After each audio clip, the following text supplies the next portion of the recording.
नवी मुंबई व रायगड जिल्ह्यातील ताज्या बातम्या आणि घडामोडींसाठी सबस्क्राईब करा वादळवारा लाईव्ह चॅनल आणि दाबा बेल आयकॉन।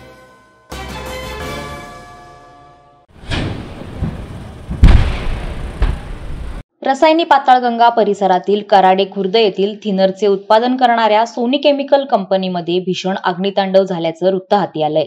दिनांक 10 मे रोजी दुपारी 1 वाजण्याच्या सुमारास ही आग लागली।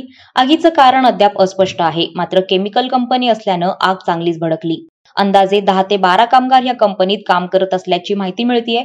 घटनास्थळी रसायनी पाताळगंगा, खोपोली आणि पनवेलमधील अग्निशमन दलाचे जवान उपस्थित असून आगीवर नियंत्रण आणण्याचे सर्वतोपरी प्रयत्न सुरू होते। आगीच्या भक्ष्यस्थानी सापडलेल्या सोनी केमिकल कंपनीत रॉ मटेरियलवर प्रक्रिया करून थिनर बनवलं जातं। मात्र कंपनी चालू असतानाच अचानक आग लागल्यानं एकच खळबळ माजली। कामगारांनी तात्काळ कंपनी बाहेर धाव घेत आपला जीव वाचवला। या दुर्घटनेत कोणत्याही प्रकारची जीवितहानी झाल्याचं वृत्त नाही, मात्र मोठ्या प्रमाणात वित्तहानीची शक्यता वर्तवण्यात आली आहे। आग लागल्यानंतर कंपनीत अनेक स्फोट झाल्याचे आवाज दूरपर्यंत ऐकू येत होते। त्याचप्रमाणे आगीच्या ज्वाळांनी दाट धुराचे डोंगर पसरल्यानं परिसरात घबराट निर्माण झाली होती। वादळवारा लाईव्हसाठी राकेश खराडे, रसायनी। नवी मुंबई व रायगड जिल्ह्यातील ताज्या बातम्या आणि घडामोडींसाठी सबस्क्राईब करा वादळवारा लाईव्ह चॅनल आणि दाबा बेल आयकॉन।